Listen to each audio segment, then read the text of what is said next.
ഇന്ന് ഞാനിവിടെ നിങ്ങൾക്ക് വേണ്ടിയിട്ട് ഒരു മീൻകറി ഉണ്ടാക്കുന്നത് കാണിച്ചു തരാം. വളരെ എളുപ്പത്തിൽ ഉണ്ടാക്കാം. അതിനുണ്ടാക്കാൻ വേണ്ട സാധനങ്ങൾ ഇത്രയേ ഉള്ളൂ. വളരെ എളുപ്പത്തിൽ സ്വാദായിട്ട് നമുക്കൊരു മീൻകറി ഇവിടെ ഉണ്ടാക്കാം. കോട്ടയം സ്റ്റൈൽ മീൻകറി അത് ഭയങ്കര ഫേമസാ. അതുമായിട്ട് ഏകദേശം സാമ്യമുള്ളൊരു മീൻകറിയാ. അതിന് നമ്മൾ ആദ്യമായിട്ട് ഒരു ചട്ടി ചൂടാക്കാൻ വയ്ക്കണം. ചൂടായി കഴിയുമ്പോൾ നമ്മൾ അതിനകത്തേക്ക് അല്പം വെളിച്ചെണ്ണ ഒഴിച്ചു കൊടുക്കുക. വെളിച്ചെണ്ണ അപ്പം ചൂടായി വരുമ്പം നമ്മൾ അതിനകത്തേക്ക് ആവശ്യത്തിന് ഉലുവ ഇട്ട് കൊടുക്കണം. ഉലുവ ഇടണ എന്തിനാന്ന് വെച്ച് കഴിഞ്ഞാൽ അതിനൊരു സ്വാദും മണവും കിട്ടാൻ വേണ്ടിയാ. മീൻകറിക്ക് മിക്കതിനും നമ്മൾ ഉലുവ ഇടാറുണ്ട്. അത് പയ്യെ ഒന്ന് ഇളക്കി കൊടുത്തിട്ട് നമ്മൾ അതിലേക്ക് അരിഞ്ഞു വച്ചിരിക്കുന്ന സവോള ചേർക്കണം. ആദ്യം നമ്മൾ സവോളയെ ചേർക്കണ്ടേ. സവോള ചേർത്ത് പയ്യെ ഒന്ന് ഇളക്കി കൊടുക്കണം. അടുത്തതായിട്ട് നമ്മൾ ചേർക്കേണ്ടത് തയ്യാറാക്കി വെച്ചിരിക്കുന്ന വെളുത്തുള്ളിയാണ്. വെളുത്തുള്ളി കൂടി ഇതിലേക്ക് ചേർത്ത് കൊടുക്കണം.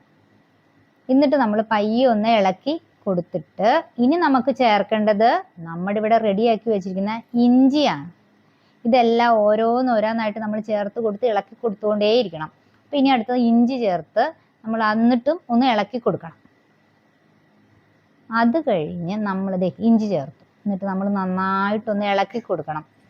അത് കഴിഞ്ഞ് ചെറിയ ഉള്ളി ചേർക്കണം. ചെറിയ ഉള്ളി മുഴുവനായിട്ടാണ് ഞാനിവിടെ ചേർത്തേക്കണേ. അത് അരിഞ്ഞ് ചേർത്താലും മതി. അത് കഴിഞ്ഞിട്ട് ഞാൻ അവിടെ 2 ഒരു 3 പച്ചമുളക് ചേർക്കുക. പച്ചമുളക് എരിവിനനുസരിച്ച് ചേർക്കാം. എരിവ് കൂടുതൽ വേണമെങ്കിൽ കൂടുതൽ ചേർക്കാം. ഞാനിവിടെ 3 ചേർത്തേക്കണേ. എന്നിട്ട് നന്നായിട്ടൊന്ന് ഇളക്കി കൊടുക്കണം. അത് ഓരോന്ന് ചേർത്ത് കഴിയുമ്പോൾ നമ്മൾ ഇളക്കി കൊടുത്തുകൊണ്ടേയിരിക്കണം. ഇനി ഇതിലേക്ക് നമ്മൾ ചേർക്കേണ്ടത് ഉപ്പാണ്. ഉപ്പ് കൂടി ചേർത്ത് നമ്മളൊന്ന് ഇളക്കി കൊടുക്കണം. വീണ്ടും നമ്മൾ ഇളക്കിക്കൊണ്ടേയിരിക്കണം. ഈ മീൻകറിയുടെ പ്രത്യേകത എന്ന് പറഞ്ഞാൽ ഇളക്കലാണ്. നന്നായിട്ട് ഇളക്കി കൊടുത്താലാണ് ഈ മീൻകറിയുടെ എല്ലാ അരപ്പും പാകത്തിന് ചേരുള്ളൂ. അടുത്തത് നമ്മൾ ചേർക്കേണ്ടത് കറിവേപ്പിലയാണ്. കറിവേപ്പില കൂടി ചേർത്ത് നമ്മളൊന്ന് ഇളക്കിയിട്ട് അടുത്തത് നമുക്കിനി ചേർക്കേണ്ടത് നമ്മളിത് നന്നായിട്ടൊന്ന് ബ്രൗൺ നിറാവണ വരെ ഇളക്കി കൊടുക്കണം കേട്ടോ. എന്നാലേ ശരിയാവുള്ളൂ. ബ്രൗൺ നിറാവണ വരെ നമ്മൾ ഇനി എല്ലാം കൂടെ ഏകദേശം ചേർക്കേണ്ടതൊക്കെ ചേർത്തു നമ്മളിതിൽ. ഇനി നമ്മൾ നന്നായിട്ടൊന്ന് ബ്രൗൺ നിറാവണ വരെ ഇളക്കി കൊടുത്തിട്ട് നമ്മൾ ഒരു 1/2 സ്പൂൺ മഞ്ഞൾപ്പൊടി ചേർക്കാം. മഞ്ഞൾപ്പൊടി വളരെ കുറച്ച് ചേർത്താൽ മതി. ഒരു 1/2 സ്പൂൺ മഞ്ഞൾപ്പൊടിയും 3 സ്പൂൺ കാശ്മീരി. ഞാനിവിടെ 3-4 സ്പൂൺ ചേർത്തിട്ടുണ്ട്. കാരണം ഈ കാശ്മീരി മുളക് പൊടി ചേർക്കണത് നല്ല നിറം കിട്ടാനാണ്. നമ്മൾ എരിവിന് വേണ്ടിയിട്ട് പച്ചമുളക് ചേർത്തെങ്കിലും നിറം കിട്ടണമെങ്കിൽ നമ്മൾ ഈ കാശ്മീരി മുളക് പൊടി തന്നെ ചേർക്കണം. എരിവുള്ള മുളക് പൊടിയല്ല, കാശ്മീരി മുളക് പൊടി. ഞാൻ അവിടെ 4 സ്പൂൺ ചേർത്തിട്ടുണ്ട്. കാശ്മീരി മുളക് പൊടി 4 സ്പൂൺ ചേർത്ത് 1.5 സ്പൂൺ മല്ലിപ്പൊടി കൂടി ചേർക്കണം. ഇത്രയും പൊടികൾ ചേർത്താൽ മതി. ഈ 1.5 സ്പൂൺ മല്ലിപ്പൊടിയും കൂടെ ചേർത്ത് നമ്മൾ ഇനി ശരിക്കും ഇതെല്ലാം കൂടി നന്നായിട്ടൊന്ന് ഇളക്കി കൊടുക്കണം. പൊടികളുടെ പച്ച മണം മാറാനാണ് നമ്മളിങ്ങനെ നന്നായിട്ട് ഇളക്കി കൊടുക്കണത്. അത് നല്ലതായിട്ട് ഇളക്കി കൊടുത്ത ശേഷം നമ്മളിനി അടുത്തതായിട്ട് ചേർക്കേണ്ടത് മാങ്ങയാണ്. ഒരു മാങ്ങ, ഞാനിവിടെ ഒരു മാങ്ങ, നല്ല പച്ച മാങ്ങ, ഒരു മാങ്ങ ചെറുതായിട്ട് അരിഞ്ഞത് ഇതിലേക്ക് ചേർത്ത് ഈ അരപ്പെല്ലാം അത് പിടിക്കണ രീതിയിൽ നന്നായിട്ട് നമ്മൾ ഇളക്കി കൊടുക്കണം. എന്നാലാണ് ഈ മീൻകറിയുടെ മാങ്ങയുടെ പുളിയെല്ലാം അതിനകത്തേക്ക് ഇറങ്ങുകയുള്ളൂ. നന്നായിട്ട് ഇളക്കി കൊടുത്തിട്ട് ഞാൻ അരമുറി തേങ്ങ ഇവിടെ അരച്ചു വെച്ചിട്ടുള്ളൂ. ആ അരമുറി തേങ്ങ നന്നായിട്ട് അരയ്ക്കണം. തരിയൊന്നും വരാത്ത രീതിയിൽ അരച്ചത് ഇതിലേക്ക് ചേർത്ത് ഇളക്കി നന്നായിട്ട് ഇളക്കി കൊടുക്കണം.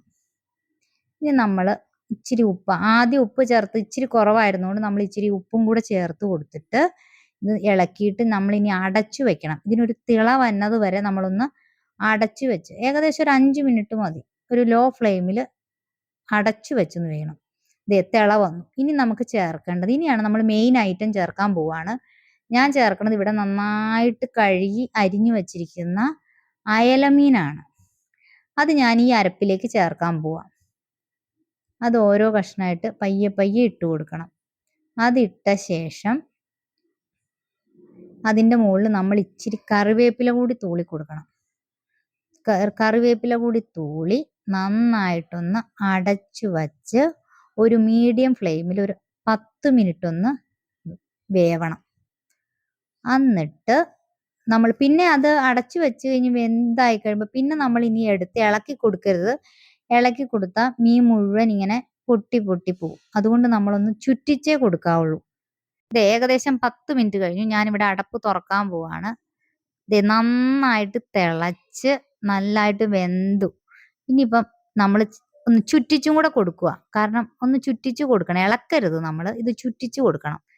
ചുറ്റിച്ചു കൊടുത്തിട്ട് നമ്മൾ ഇനി അടുത്ത് ചേർക്കേണ്ടത് അല്പം വെളിച്ചെണ്ണയാണ്. ഇതിന് മുകളിലൊന്ന് തൂളി കൊടുക്കണം. അപ്പം അതെ നമ്മുടെ മീൻകറി ഇവിടെ ഏകദേശം റെഡി ആയി കഴിഞ്ഞു. ഇനിയിപ്പോൾ ഒന്നും നോക്കാനില്ല. ഇതാണ് ഞങ്ങളുടെ മീൻകറി. എല്ലാവരും ഉണ്ടാക്കി നോക്കിയിട്ട് ഇഷ്ടപ്പെട്ടെങ്കിൽ ഒന്ന് കമൻറ്റ് ചെയ്തേക്കെ.